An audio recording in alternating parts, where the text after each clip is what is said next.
മറ്റൊരു പ്രധാനപ്പെട്ട വാർത്തയിലേക്കാണ്. മധ്യപ്രദേശിലെ സർക്കാർ ആശുപത്രിയിൽ രക്തം സ്വീകരിച്ച കുട്ടികൾക്ക് HIV ബാധ സ്ഥിരീകരിച്ച സംഭവത്തിൽ അന്വേഷണം. ഇതിനായി 6-അംഗ സമിതി രൂപീകരിച്ചിരിക്കുകയാണ്. 7 ദിവസത്തിനുള്ളിൽ സമിതി അന്വേഷണ റിപ്പോർട്ട് സമർപ്പിക്കണം.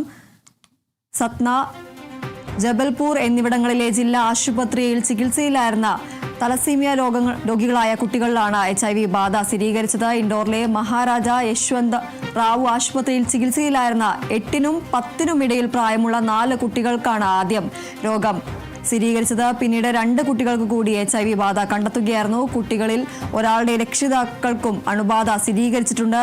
തലസീമിയ രോഗികൾക്ക് ജീവൻ നിലനിർത്താൻ ഇടയ്ക്കിടെ രക്തം മാറ്റിവെക്കേണ്ടതുണ്ട്.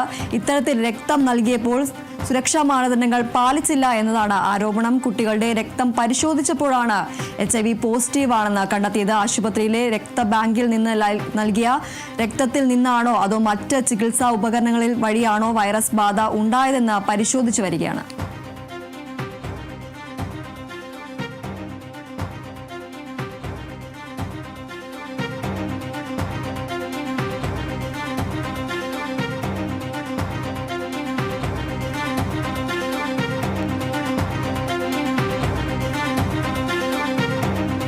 മധ്യപ്രദേശിലെ സർക്കാർ ആശുപത്രിയിൽ രക്തം സ്വീകരിച്ച കുട്ടികൾക്ക് HIV ബാധ സ്ഥിരീകരിച്ച സംഭവത്തിൽ അന്വേഷണം ആരംഭിച്ചിരിക്കുകയാണ്. ഇതിനായി 6-അംഗ സമിതിയെ രൂപീകരിച്ചു. 7 ദിവസത്തിനുള്ളിൽ സമിതി അന്വേഷണ റിപ്പോർട്ട് സമർപ്പിക്കണമെന്നതാണ് നൽകിയിരിക്കുന്ന നിർദ്ദേശം.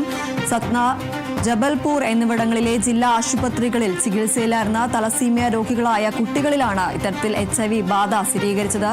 ഇൻഡോറിലെ മഹാരാജ യശ്വന്ത് റാവു ആശുപത്രിയിൽ ചികിത്സയിലായിരുന്ന 8-നും 10-നും ഇടയിൽ പ്രായമുള്ള 4 കുട്ടികൾക്കാണ് ആദ്യം രോഗം സ്ഥിരീകരിച്ചത്. പിന്നീട് 2 കുട്ടികൾക്ക് കൂടി HIV ബാധ കണ്ടെത്തുകയായിരുന്നു. കുട്ടികളിൽ ഒരാളുടെ രക്ഷിതാക്കൾക്കും അണുബാധ സ്ഥിരീകരിച്ചിട്ടുണ്ട്. തലസീമിയ രോഗികൾക്ക് ജീവൻ നിലനിർത്താൻ ഇടയ്ക്കിടെ രക്തം മാറ്റിവെക്കേണ്ടതുണ്ട്. ഇത്തരത്തിൽ രക്തം നൽകിയപ്പോൾ സുരക്ഷാ മാനദണ്ഡങ്ങൾ പാലിച്ചില്ല എന്നതാണ് ഉയരുന്ന ആരോപണം. കുട്ടികളുടെ രക്തം പരിശോധിച്ചപ്പോഴാണ് HIV പോസിറ്റീവാണെന്ന് കണ്ടെത്തിയത്. ആശുപത്രിയിലെ രക്തബാങ്കിൽ നിന്ന് നൽകിയ രക്തത്തിൽ നിന്നാണോ അത് മറ്റ് ചികിത്സാ ഉപകരണങ്ങൾ വഴിയാണോ ഇത്തരത്തിൽ വൈറസ് ബാധ ഉണ്ടായത് എന്നത് പരിശോധിച്ചു വരികയാണ്.